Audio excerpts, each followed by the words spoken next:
ایک بات ذہن میں اور رکھیے کہ اسلام میں جتنا امپورٹنٹ نماز کی پابندی، تقریباً اسی کے برابر یہ بھی کہ نماز پڑھی جائے تو وہ نماز پڑھی جائے جو خدا کو چاہیے، اپنی مرضی سے نماز نہ پڑھیں۔ وہ مشہور روایت ابو بصیر اسدی کوفی، یہ بہت ہی عظیم صحابی، بہت ہی عظیم صحابی، یہ وہ صحابی ہیں جن کے بارے میں ایک حدیث سن لیجئے چھٹے امام کی، فرماتے ہیں میرے آقا اور مولا لولا امثال ہؤلاء لن درست آثار النبوہ، اگر ابو بصیر جیسے صحابی میری مدد نہ کرتے، یہ کون کہہ رہا ہے؟ یہ امام کہہ رہے ہیں، اگر ابو بصیر جیسے صحابی میری مدد نہ کرتے تو نبوت کے ساری محنتیں ختم ہو جاتی، ہماری ساری کوششیں مٹ کے رہ جاتی۔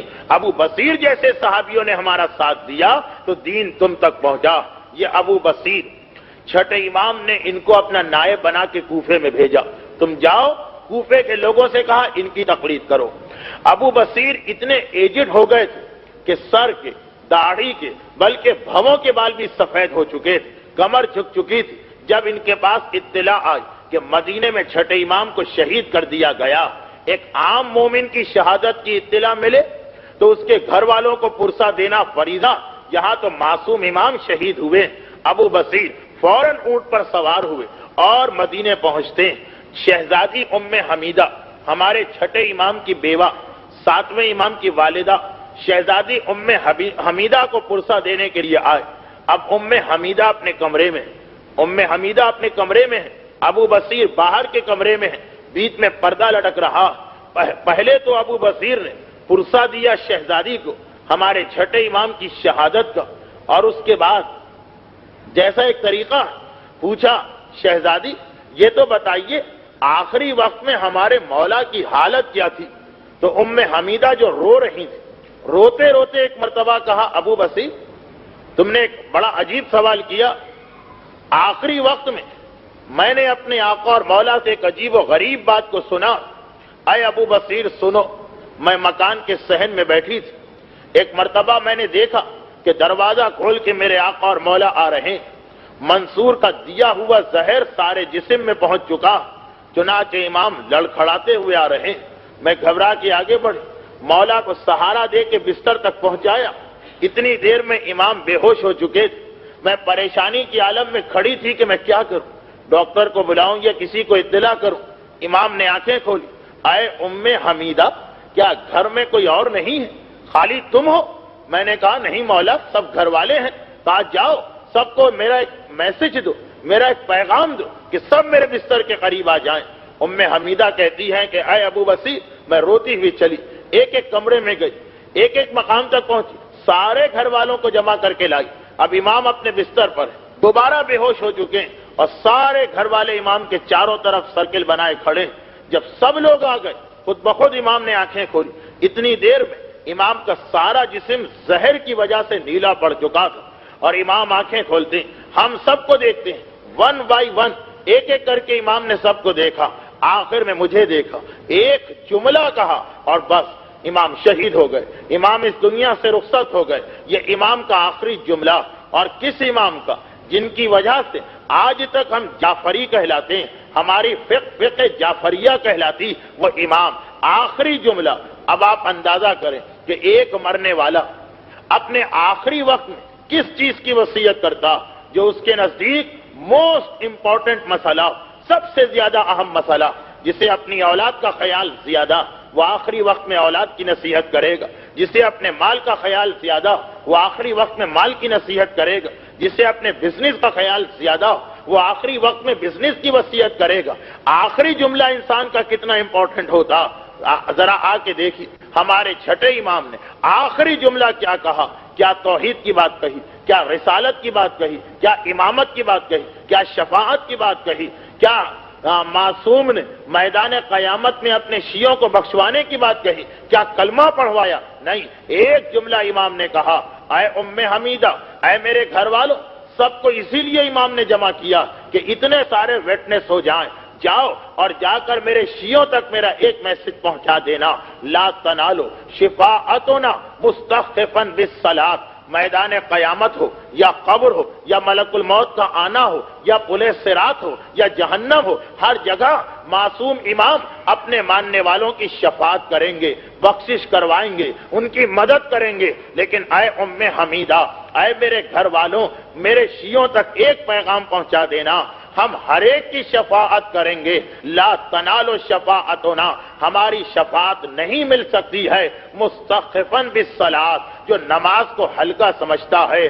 جو نماز کو معمولی سمجھتا ہے، جو نماز کو امپورٹنس نہیں دیتا ہے۔ ہائے میرا چھٹا امام، وقت آخر بھی نصیحت کی تو نماز کے بارے میں نصیحت کی، گویا امام بتا رہے ہیں کہ مجھے یہ تو یقین ہے کہ میرے ماننے والے توحید کے مسئلے میں پیچھے نہیں ہٹیں گے، اس لیے توحید کی نصیحت نہیں کر رہے ہیں۔ یہ معلوم ہے کہ میرا ماننے والا رسالت کو مانتا رہے گا، امامت کو مانتا رہے گا، محبت اہل بیت کو مانتا رہے گا، اس لیے اس کی نصیحت نہیں کی امام نے کہ وہ تو ہمارے شیعہ ہمیشہ عمل کریں گے۔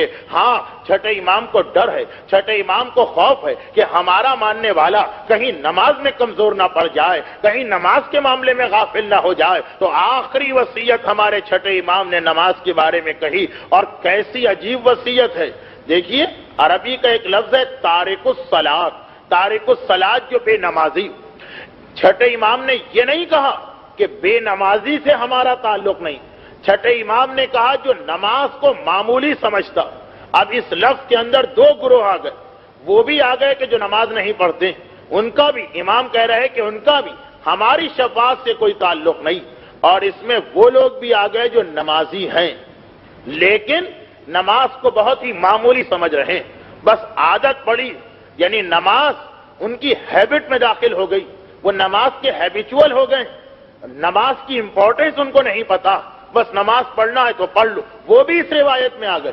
امام نے کہا کہ جو نماز کو معمولی سمجھتا ہے اس کو ہماری شفاعت نہیں ملے گی، چاہے پڑھ بھی رہا لیکن معمولی سمجھ کے پڑھ رہا۔ اس میں کون کون سے لوگ ہیں، بہت ڈیٹیل موضوع، لیکن میں بہت مختصر، کیونکہ میرا ایک وعدہ بھی ہے، اس میں وہ سب لوگ آ گئے نماز پڑھ رہے ہیں، یہی پتا نہیں کہ واجبات کیا ہیں، نماز پڑھ رہے ہیں، یہی پتا نہیں کہ کن چیزوں سے نماز غلط ہوتی، نماز پڑھ رہے ہیں، یہی پتا نہیں کہ وضو کا صحیح طریقہ کیا ہے، نماز پڑھ رہے ہیں، یہی پتا نہیں کہ نماز کے لیے پراپر ڈریس کیا ہونا چاہیے۔ یہ نماز پڑھ رہے ہیں مگر نماز کی امپورٹنس ان کے ذہن میں نہیں۔ یقیناً جو بالکل نماز نہ پڑھے اس سے تو بہتر ہے یہ آدمی، یہ اس سے بہتر ہے، لیکن معصوم کہہ رہے کہ یہ بھی کتنا عجیب مومن، خدا کی بارگاہ میں جا رہا اور یہ بھی اس کو پتا نہیں کہ مجھے کس طرح سے جانا، کس طریقے سے جانا۔ آپ ہمارے یہاں، کیونکہ ٹائم میرے پاس بہت کم ہے، صرف ایک مسئلہ بتانا، آپ ہمارے یہاں کی خواتین کو دیکھیں، ایک میں مثال دے رہا ہوں کہ اگر گھر سے نکلنا ہو تو کتنا خیال کیا جاتا کہ بالکل جو پراپر وے ہوتا ہے تیاری کا، سر کے بالوں سے لے کر پیر تک پورا اپنے آپ کا جائزہ لے کے خواتین گھر سے باہر نکلتی، اور خصوصاً اگر شادی کی کسی تقریب میں جانا جہاں پہ بہت ساری عورتیں دیکھیں گی تو 2-2 گھنٹے 3-3 گھنٹے فقط تیاری میں لگا دیے جاتے ہیں۔ مگر ذرا سوچئے، نماز کیا؟ نماز خدا کی بارگاہ میں ہماری حاضری، ہم خدا کے سامنے جا رہے ہیں۔ وہ جملہ آپ نے سنا ہوگا کہ معصوم نے کہا کہ مومن کو نماز اس طرح پڑھنا چاہیے کہ جیسے وہ خدا کو دیکھ رہا، اور اگر اس معیار پہ نہیں پہنچ سکتا تو کم سے کم، یعنی یہ کم سے کم ایٹ لیسٹ یہ تو سمجھنا چاہیے کہ خدا مجھ کو دیکھ رہا، میں خدا کے سامنے کھڑا ہوا اور اس کے باوجود کوئی تیاری ہی نہیں، کوئی طریقہ ہی نہیں۔ میں جانتا ہوں ایسے لوگوں کہ اگر ان کو ان کے دفتر کا مالک یا مثلا ایگزیکٹو پوسٹ پر بیٹھا ہوا کوئی آدمی کال کرے تو کتنا وہ ویل سوٹڈ ہو کر اور کتنی تیاری کر کے جاتے ہیں۔ یہاں کائنات کا حاکم، کائنات کی سب سے بڑی شخصیت حالت نماز میں بلا رہی، اور یہ بھی پتا نہیں کہ ہمیں کس طرح جانا۔ وہ عورت جو شادی کی تیاری میں 2 گھنٹے لگا دیتی، نماز سے پہلے پریپریشن میں کتنا ٹائم دیتی۔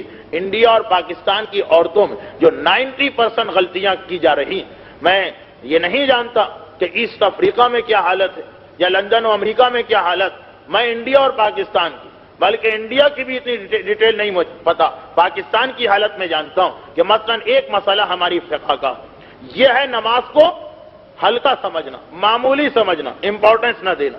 ہمارے فقہ کا مسئلہ کہ عورت کو نماز کی حالت میں سر کے بالوں سے لے کر پیر تک اپنے پورے جسم کو کور کرنا. صرف 3 پارٹس، 3 حصے جسم کے ایسے ہیں جو نماز کی حالت میں کھولے جا سکتے ہیں. نمبر 1 یہ سامنے کا چہرہ، سامنے کا چہرہ، لیکن کان نہیں، کان کو کور کرنا واجب. نمبر 2 یہ دونوں ہتھیلیاں، وہ بھی جو گٹے ہیں گٹوں سے بھی تھوڑا آگے، فقط ان کو کھولا جا سکتا. نمبر 3 دونوں پیر، پیروں کو اوپر کے حصے سے بھی اور نیچے جو سول ہے نیچے کے حصے سے بھی پیروں کو کھولا جا سکتا.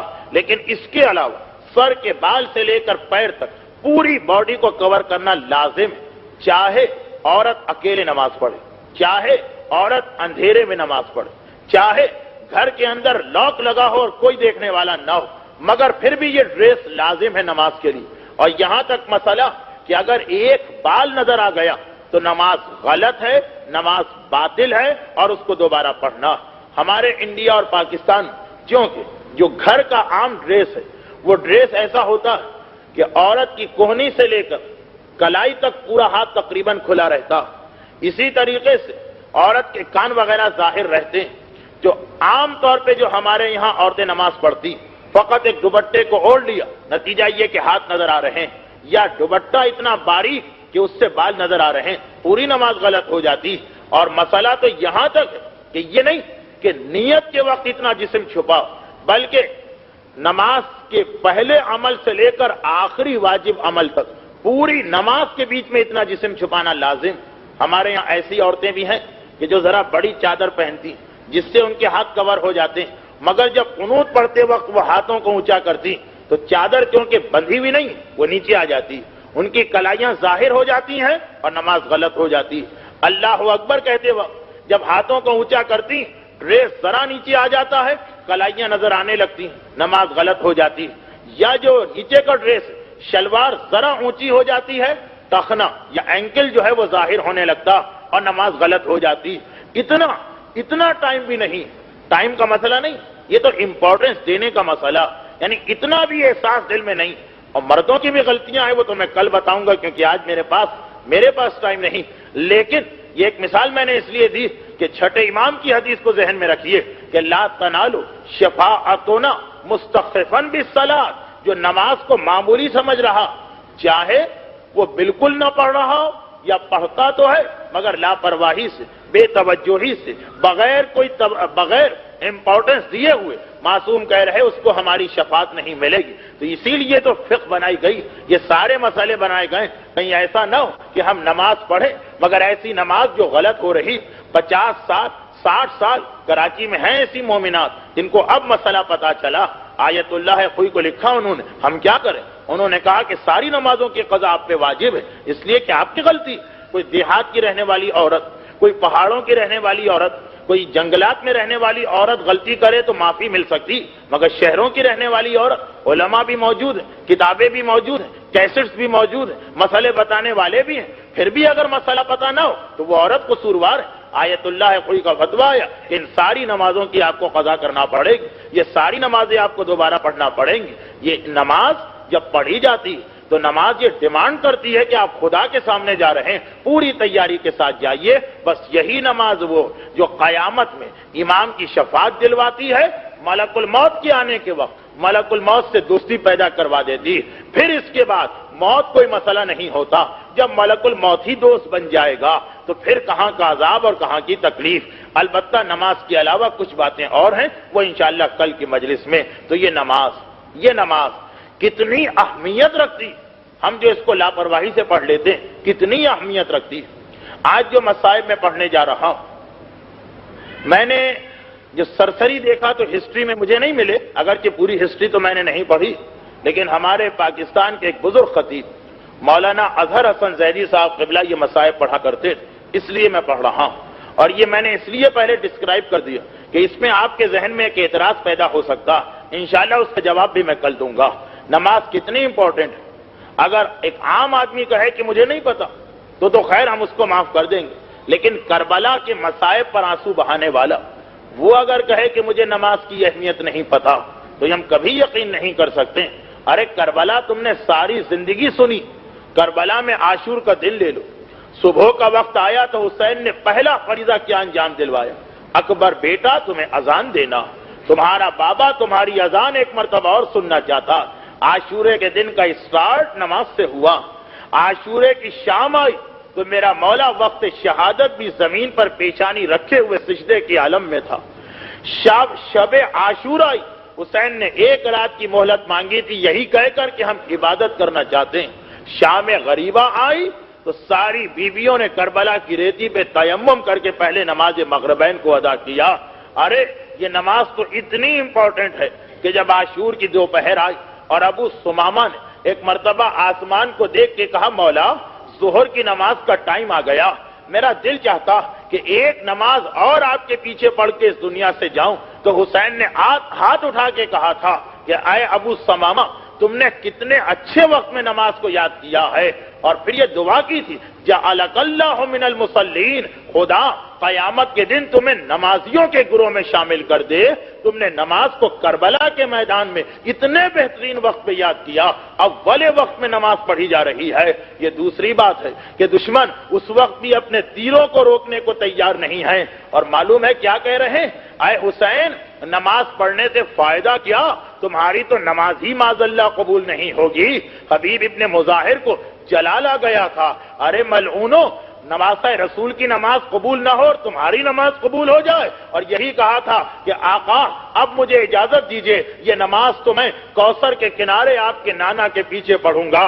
حبیب تو قربان ہو گئے، مگر حسین کی نماز شروع ہوئی۔ حسین کے دو صحابی جن میں ایک کا نام سعید ابن جبیر ہے، ہاتھوں کو جوڑ کے کہتے ہیں مولا سامنے سے تیر چل رہے ہیں، ہمیں اتنی پرمیشن دے دیجئے کہ ہم آپ کے سامنے کھڑے ہو جائیں اور آنے والے تیروں کو اپنے سینے پہ روکیں۔ سعید کی ایج 95 کے قریب ہے، ہسٹری میں لکھا ہے۔ سعید سامنے کھڑے ہو گئے، تیر آتے ہیں اپنے سینوں پہ روکتے ہیں، اور اتنے تیر سعید نے اپنے سینے پہ روکے کہ ادھر حسین نے سلام پڑھا، السلام علیکم ورحمت اللہ وبرکاتہ، ادھر سعید غش کھا کے حسین کی گود میں آ گئے اور سر اٹھا کے ایک ہی سوال کیا، حل وفیت یبن رسول اللہ، فرزند رسول کیا میں نے اپنا وعدہ پورا کر دیا، کیا مجھ سے کوئی کوتاہی اور کمی تو نہیں ہوئی؟ ہائے حسین جیسا صابر، آنکھوں میں آنسو آ گئے، یا سعید انت امامی فی الجنہ، جنت میں بھی تو میرے آگے آگے چل رہا ہوگا، حسین تیرے پیچھے آئے گا۔ سعید بوڑھا آدمی، ایک مرتبہ موت کا پسینہ آ گیا، بس یہاں سے میں سنی ہوئی روایت پیش کر رہا ہوں، آنکھیں کھولی، کہا مولا ایسا لگا ہے جیسے کوئی میرے سرہانے آ گیا۔ حسین نے کہا انہیں سلام کرو، یہ میرا نانا رسول خدا تمہارے پاس آیا ہے۔ تھوڑی دیر گزری، کہا مولا ایسا لگ رہا ہے کوئی میرے سینے پہ ہوا جھل رہا ہے۔ سعید نے یہ کہا، حسین کہتے ہیں سلام کرو، یہ میرا بابا علی مرتضی آ گیا ہے۔ تھوڑی دیر گزری، سعید کہتے ہیں مولا ایسا لگ رہا ہے کوئی میرے بازوؤں کو دبا رہا ہے۔ حسین نے کہا سلام کرو، یہ میرا بھیا حسن مجتبی آ گیا ہے۔ بس آخری فقرہ، سعید کہتے ہیں مولا اب ایسا لگ رہا ہے جیسے کوئی میرے پیروں کے قریب آ گیا ہے۔ ہائے میرا مولا حسین، کہا سعید جلدی سے پیروں کو سمیٹ کے سلام کرو، یہ میری ماں فاطمہ زہرا ہے جو تیرے قریب